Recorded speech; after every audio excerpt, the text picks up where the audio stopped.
Welcome everybody to another episode of Beyond the Cinema. My name is Tyler. I'm here as always with Ethan. We're sorry about the late post coming at you with this one. I tore my ACL, so I had surgery. So I hope that's a decent excuse. But if it's not, we're sorry. There's going to be normal content coming up every Tuesday on this channel. So that's and a lot of consistency. Consistency. Yeah. That's the plan. It will even be dropping another video just this upcoming week. Yep. So we're back on the ball. Yeah. So this week, I guess we should finish out Comic-Con. Yeah, this week we're talking about last week's news just because we haven't talked about it yet. But San Diego Comic-Con, the Marvel Phase 4 announcement. Finally here. There's a lot. Yeah, Thor: Love and Thunder is a lot of properties. Big one. That's yeah. a lot.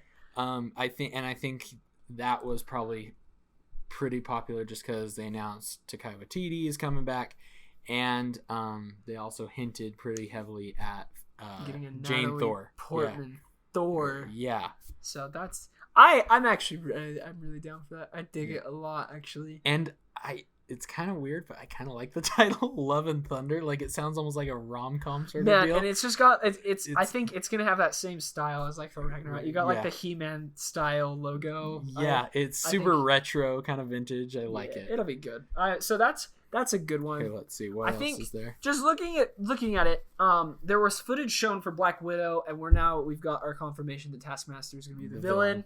I'm not a big fan of the costume. They removed the skull from the mask, so I was kind of upset about that. But they also have a history of CGIing their masks, so yeah. So Taskmaster could be good. So Black Widow, it's still not 100%. It takes place between Civil War and Infinity War, I believe, is where it fits in.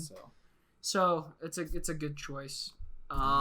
Eternals. We have Eternals, and Angelina Jolie has been cast in it.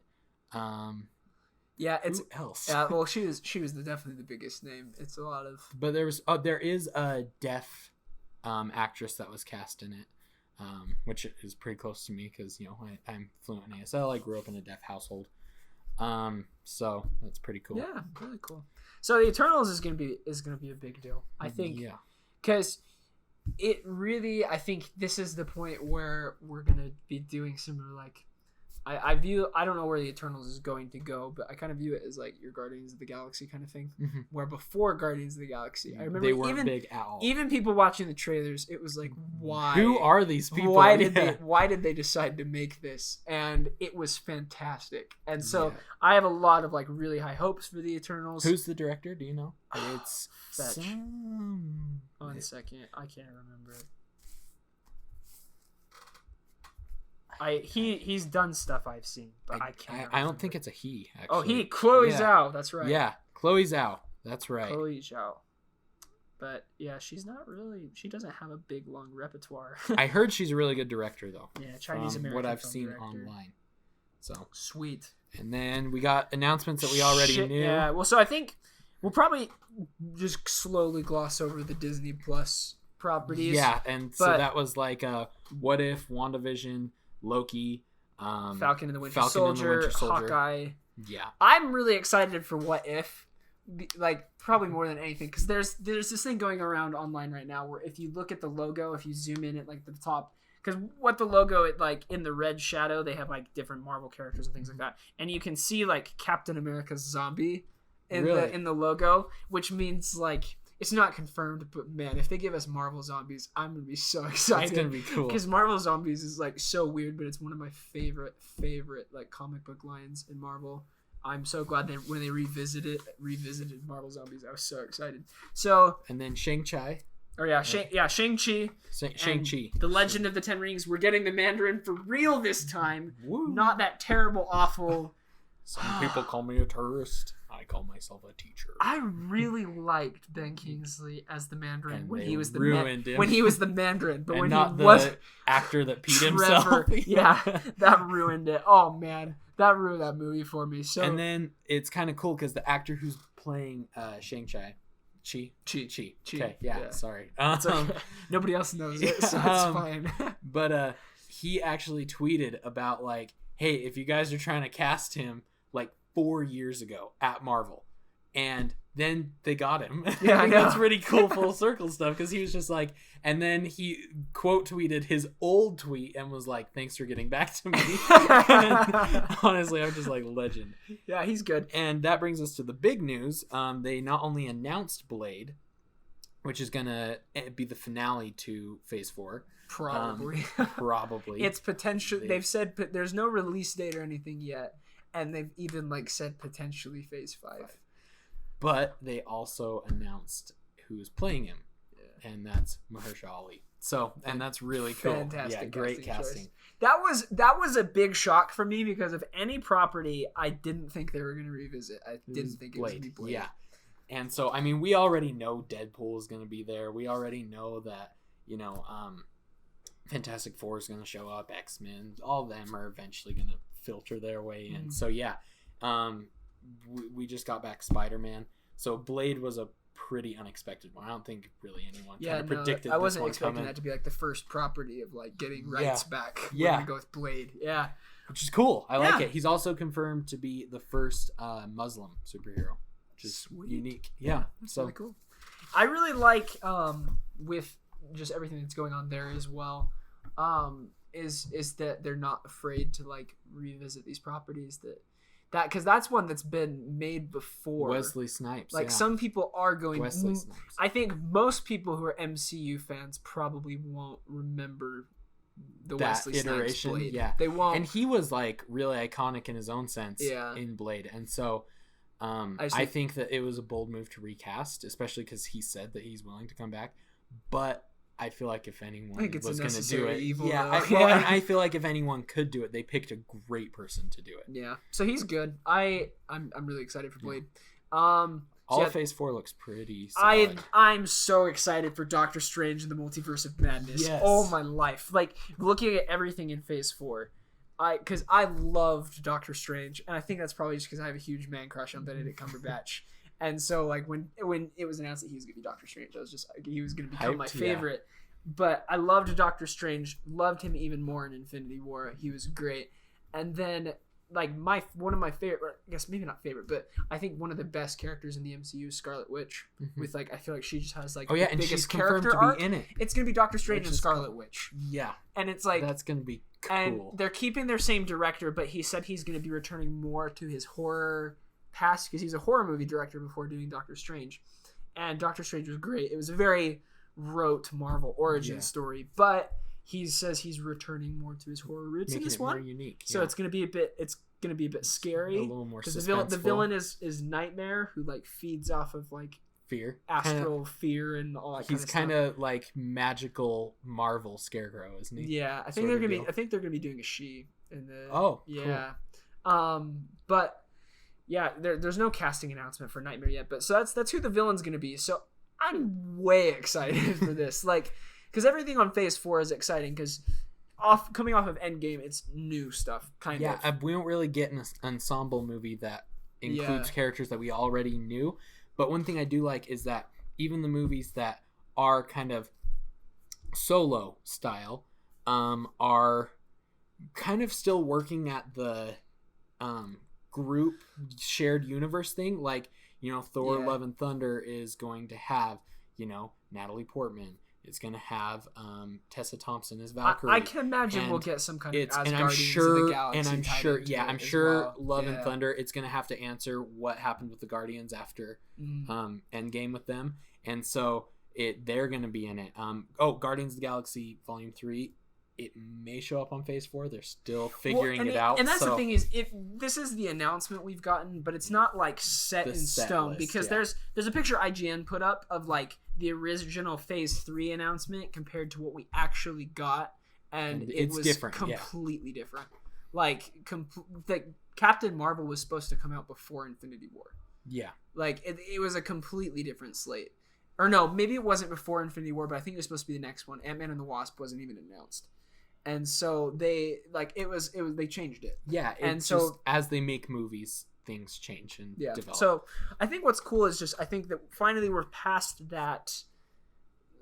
If you remember, like watching Captain America: The Winter Soldier, I love that movie, but then you're like, where are the Avengers when this happens? Or like Exactly. Iron Man 3, you're like, Exactly. where are the So- Avengers when this happens? And I mean, they've had to kind of start answering those questions. Like in Far From Home, Spider-Man literally had to list, like, what about this Avenger? What about this Avenger? What about this Avenger? Yeah. And Nick Fury had to, like, shoot them all down. Yeah. And I mean, granted, they did it in a pretty, like, nonchalant way. Like, he was like, off-world, gone, Yeah. whatever, busy. And so... Yeah. So I like that we're kind of keeping the shared universe thing and almost partnering people up. Yeah, and because making we're one past a little we're past more the fact dominant. that it's not completely separate. Exactly. Because you had the Avengers, and then they all had their own separate, like Thor: The Dark World. Everything Yeah. was separate, and I know there's a lot of. I'm glad that we're past that. Yeah, exactly. That now you're gonna I mean, have Black Widow, it's rumored that the Winter Soldier is going to show up. It's rumored Hawkeye. that Hawkeye is going to show up. It's even rumored that Captain America, please don't, is going to make a cameo. And because I'm like, he had a good story arc. Don't just bring him back up just so people go, oh, there's Cap. Yeah. But still, I mean, I just like that we're still kind of getting this, like, there are other people in the universe, and there are other people who are going to be useful or who are going to be kind of key to some of these other stories' plots.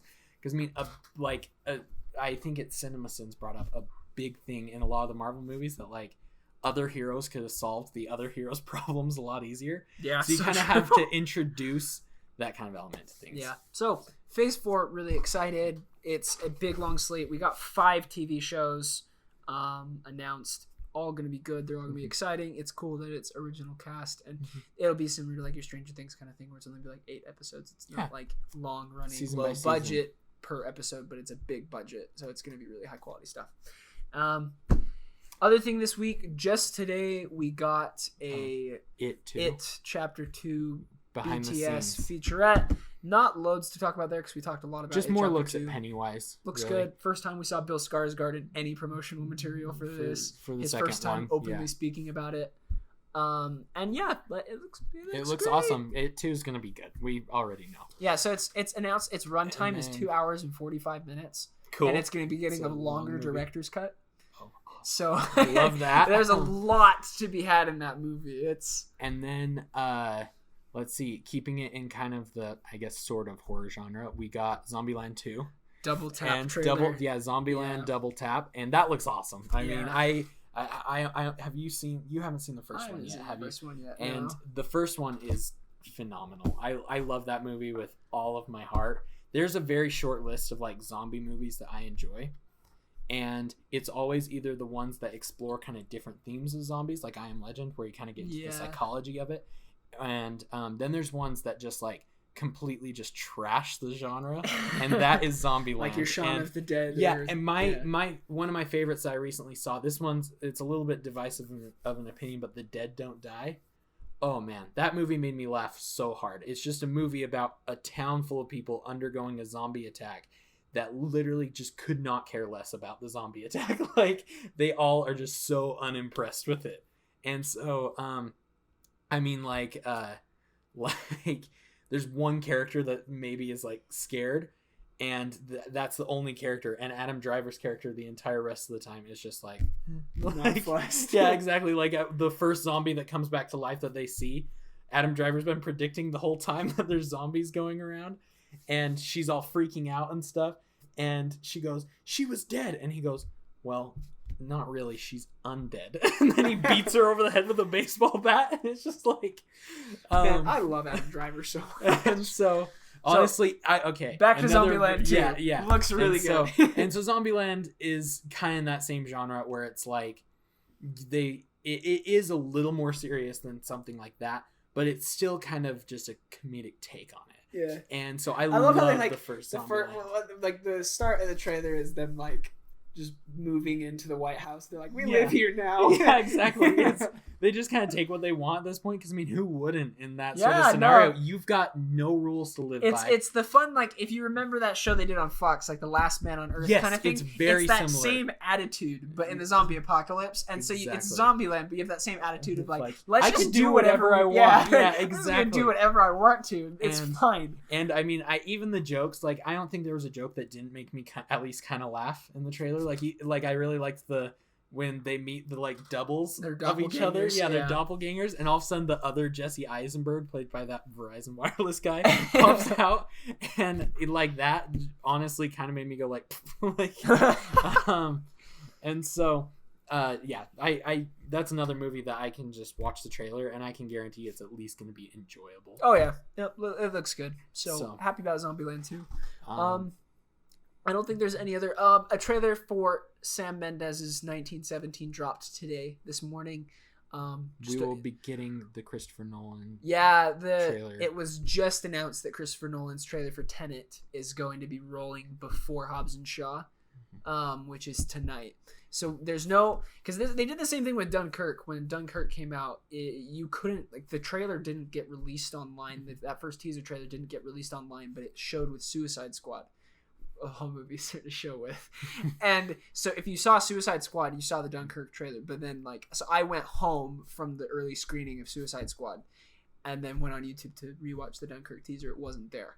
And so I think the same thing's happening with Tenet with Hobbs and Shaw. So I was already planning on seeing Hobbs and Shaw, but I think that's going to get me there. Like, I will pay the $9.75 for my ticket just to see the trailer. I like that me and you are both seeing Hobbs and Shaw, but not to see Hobbs and Shaw. Yeah. It's like, so I'm there for Nolan's next movie. And I'm there for the Jurassic World short film that may or may not debut Jurassic alongside World it. Short film before it. So, and that's actually the movie we're going to review next week. Yeah. We're gonna go.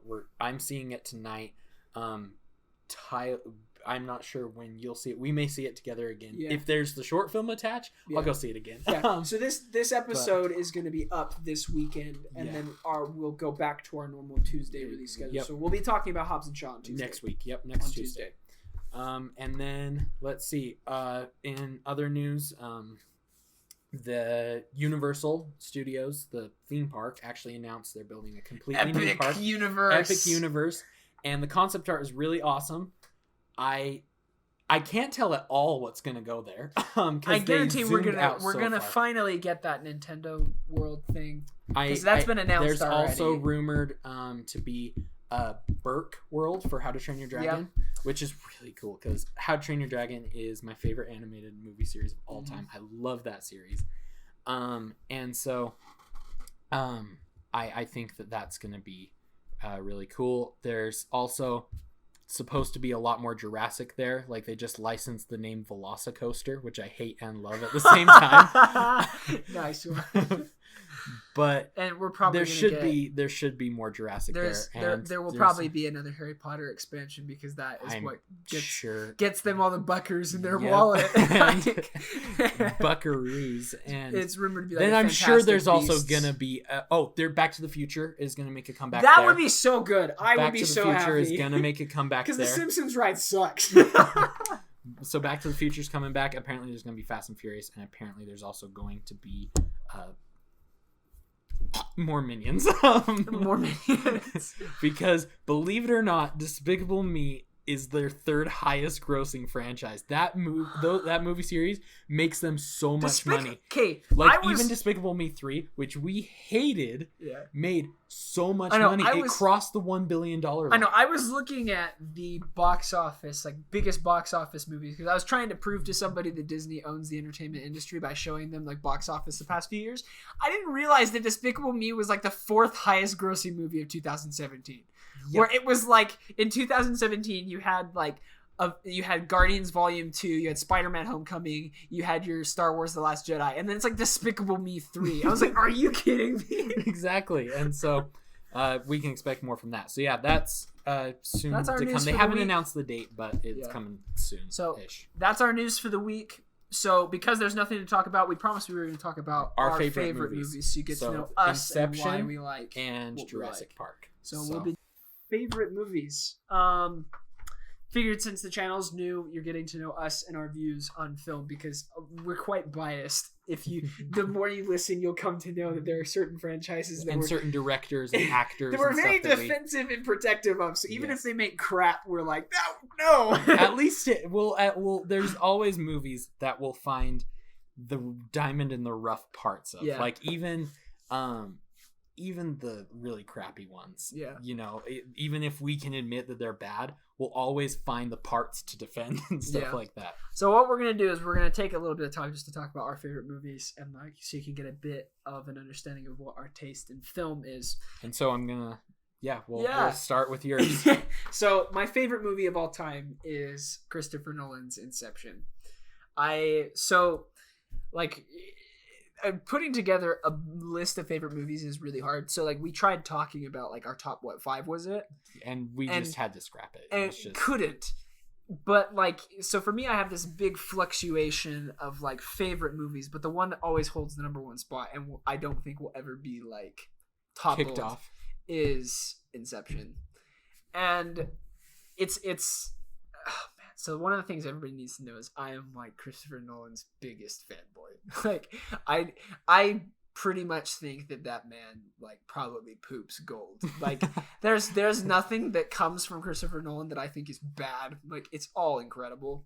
And I think he's just his skill and talent as a filmmaker I think is incredible. That there obviously no film is foolproof or flawless or like without some kind of like flaw or failure, but I think I use Inception as an example of a movie where I'm like, I want you to try and find a plot hole in the writing of this movie.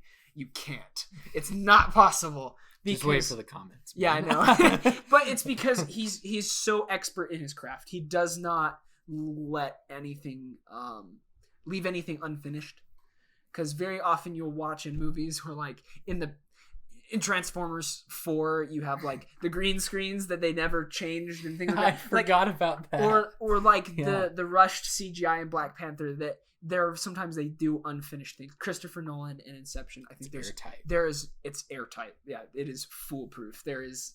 I personally view that movie as a flawless film. I don't think there's anything wrong with it because I think what I love about Inception is that it can pull in anybody as like a film viewer, because especially getting into kind of your movies that get nominated for Best Picture, your things that people would call like an artsy fartsy kind of film, that it takes a certain taste to enjoy.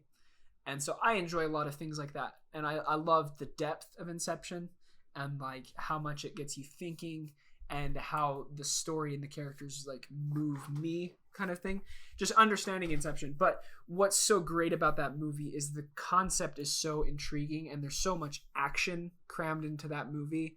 And like it's a star-studded cast that even if you don't care for any of that stuff, you can really enjoy watching the movie. So I think you can ask anybody who's seen it. Very often people will say, I didn't understand it, but they still really enjoyed it. It's not like, oh, I didn't understand it, so this sucks. But they're like, it was really great. I still really liked that movie. And it also then gives room for not only like the casual popcorn moviegoer, but somebody who's looking for more in a film, that it just, the performances are incredible. The narrative is incredibly compelling. And it's something that you just, there's hidden things there. There's things that you have to like, if you've seen it 100 times, you're going to learn something new every time you watch it. It's really brilliantly crafted. And Hans Zimmer puts together the most incredible score for that movie. So I love Inception. I can't remember your opinions upon that movie and what you think about it. I obviously don't have the same love of it as you do, but I mean, it is a really, really well-made movie. The first time I watched it, I'll admit, I actually had to turn it off because it was like hurting my head. And I was like, this is... I tried to watch it at like 2 a.m. the first time, and I just gotten back from work. I was tired. I think I was sick at the time. I was just done.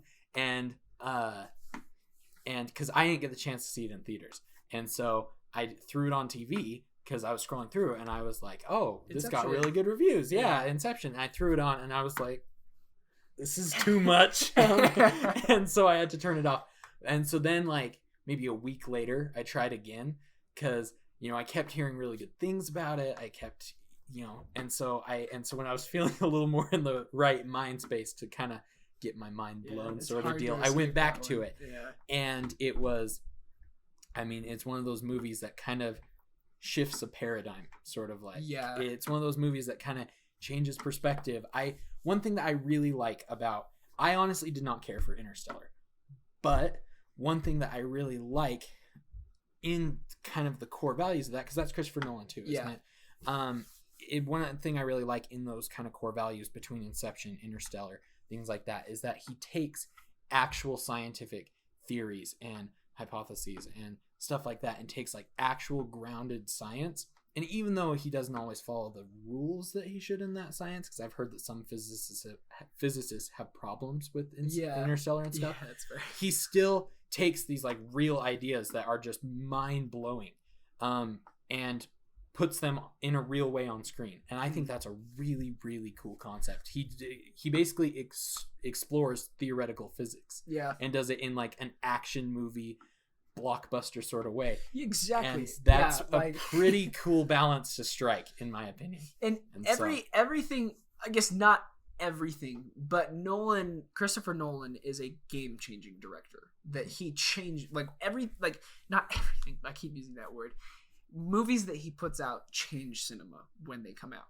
So like Batman Begins changed like the superhero thing for a long time.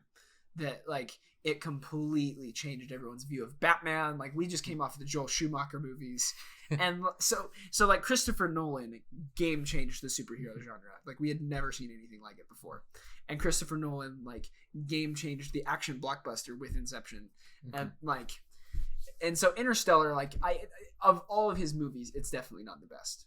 I say it's good. It's not great. So like his other movies, I feel his other movies are great. And Interstellar, I feel is good. But like Interstellar is the same thing. I think every time a Christopher Nolan movie comes out, people are talking about it. That people know what it is, and it's not just like Marvel movie people talking about it or Star Wars movie people talking about it, because it's a big franchise. But the movie community is talking about like this new innovative thing that Christopher Nolan did. And so I think that's why Inception for me is, because I'm a big nerd. I'm a big geek. I love my Star Wars. I love my Marvel. I love my DC. I love my Harry Potter. I love my Jurassic Park. I love like the big franchises, and that's probably what we'll spend most of our time talking about. Right.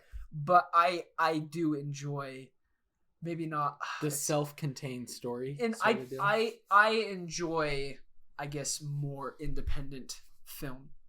That I really love watching indie movies, and like every year when the Best Picture noms come out, if I haven't seen one of them yet, I will go see it. And so I enjoy those kinds of films. Like I enjoy a film that makes you think. It's a character driven or performance driven or direction driven. I don't need a franchise or like explosions to make me enjoy a movie. So that's, I think, why Inception for me is like my all-time favorite, because it brings the two together so perfectly. That it is a very fun action blockbuster, but it is also like incredibly compelling. Yeah, it's an action movie that if you want to go into it, it teaches you things. Looking for great cinematography and directing and score and sound editing and performances and writing, it's got it all there. And so I love Inception with all my heart. So that's my favorite movie. I think you can keep going. I think we can give like 15 minutes to each of us. So well, I think that's all I've got. Okay. I can talk more about like how much I love it, but I'll just say the same things I just said. So Gotcha.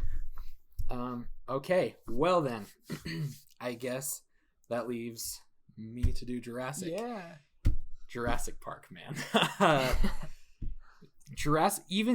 I've never met a person who hates Jurassic Park. I've met people who have hated its sequels. I've never met someone who has hated Jurassic Park. No, it's a cult classic. And I don't even think it's a cult classic. I think Jurassic Park is, someone once said about the song Bohemian Rhapsody, it's everyone's favorite movie and nobody's favorite. Like everyone loves it. But like you put on Bohemian Rhapsody in the car, everyone jams to it. But you ask people what their favorite movie is, not many people say Bohemian. Jurassic. I mean, ask people what their favorite song is. No, not many people say Bohemian Rhapsody. I am the guy who says Bohemian Rhapsody, not in actuality with the song, but with Jurassic Park. And I think it's so widely beloved because it certainly has its like hardcore following who do praise the movie as their favorite movie, and I'm for sure part of that. Yeah. I mean, look at the shirt. I think I even have like Jurassic Park underwear on right now.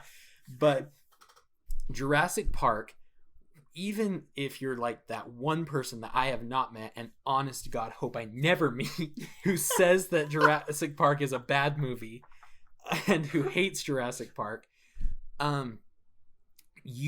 Whatever movies this person does enjoy, if they were made after 1993, I guarantee Jurassic Park changed the game for that movie.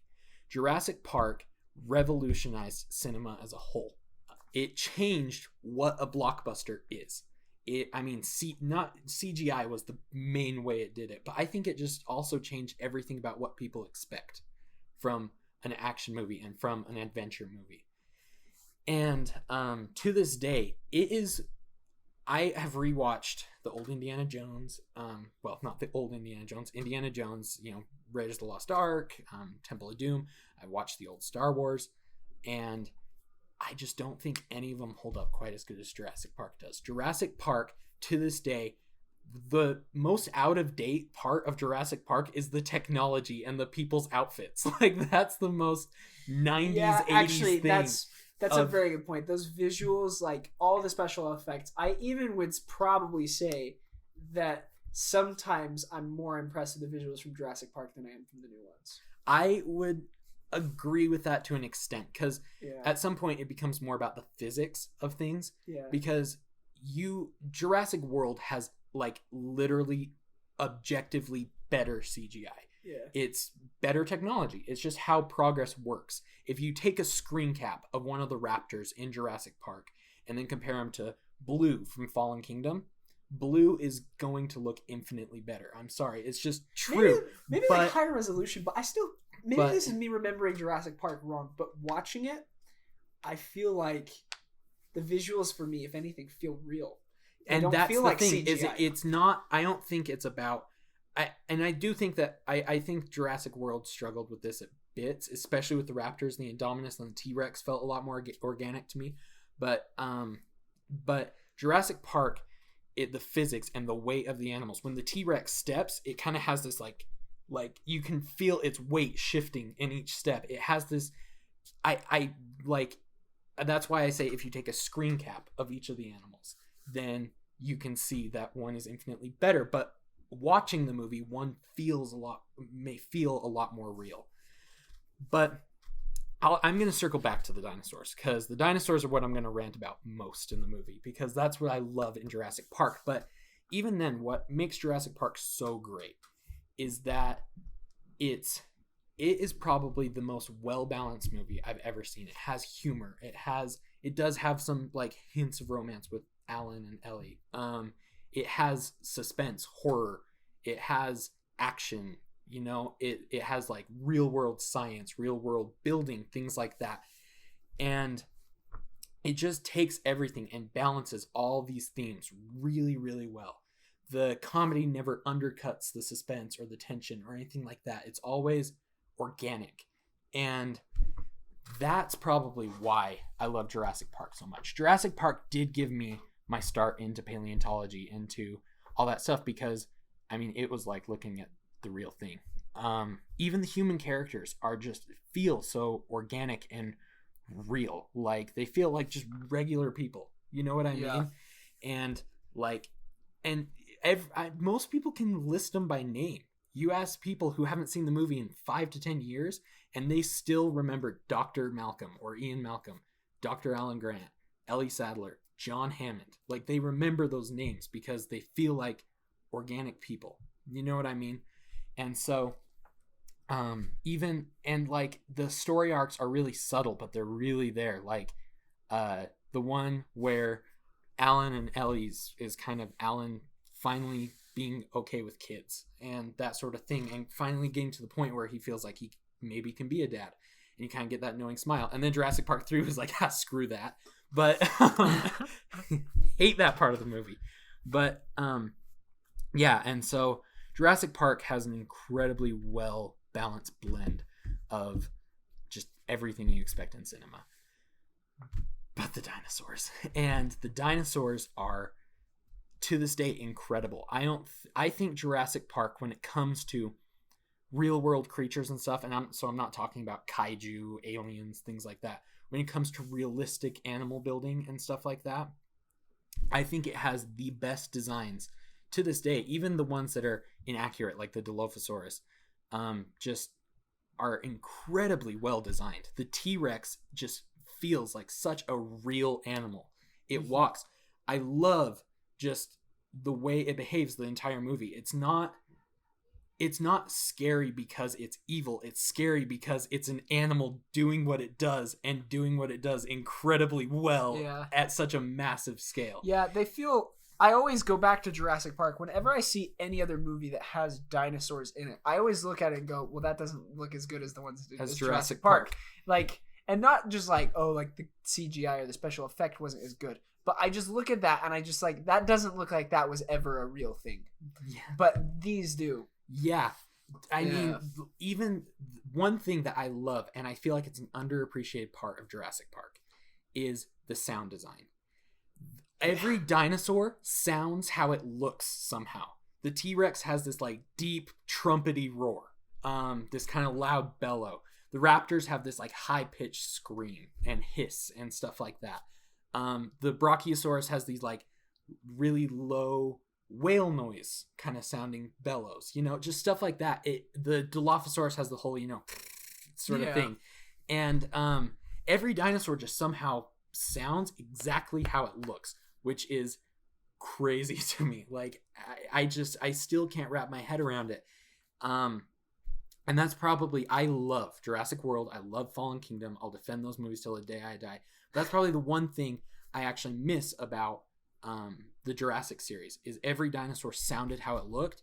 And I feel like we've gotten some of that. Like, I felt like the Allosaurus in Fallen Kingdom sounded how it looked. I felt like the Indoraptor sounded how it looked. But like the Indominus, I felt was pretty generic. And the Apatosaurus was basically the Brachiosaurus noises. And so I feel like there's a lot of chance with new species to explore that and explore sound design and stuff like that. Because, I mean, you hear the T-Rex's roar, and it's like, I genuinely think it's the most iconic animal or monster sound design of all time. You hear that roar at, especially the one that happens when the banner falls. Yeah, everybody after knows it kills the raptors. That's the T-Rex from Jurassic Park. Exactly. Everyone instantly. I have my text tone as that, and people walk by and go, "Oh, the T-Rex," and stuff like that when it goes off. And so everything about that movie just feels real and balanced. The scene I like to explore the most, even though I'd say my favorite scene is probably the T-Rex taking down the raptors, just because it's so cool. Tossing the raptors into the skeleton and then flipping around and roaring as the banner comes down. But I think even though it's not my favorite, I think the objectively best scene in the movie is the T-Rex escape scene. And that's because I think that's the best example of suspense in cinema. There's barely any dialogue. There's barely any music. It counts on acting, art direction, creature, and sound design. And I mean, that's what you see in here. Like the T-Rex, even before it flips the car and stuff, when it just taps the car with its nose and stuff like that, is so, I mean, when it does flip the car and the kids are screaming underneath as it just like attacks the car, it's not even going for the kids at that point. It's just playing with the car like a dog, and the kids are screaming and like getting pushed down into the mud underneath it. All that is just so real and such raw horror. Yeah, it's like crazy. And so I just think Jurassic Park I love Jurassic Park to death. I think it's for sure my favorite movie, and I think it's held its place as my favorite, not only because of the dinosaurs and because of my passions, but because it is the most well balanced and incredible blockbuster ever made.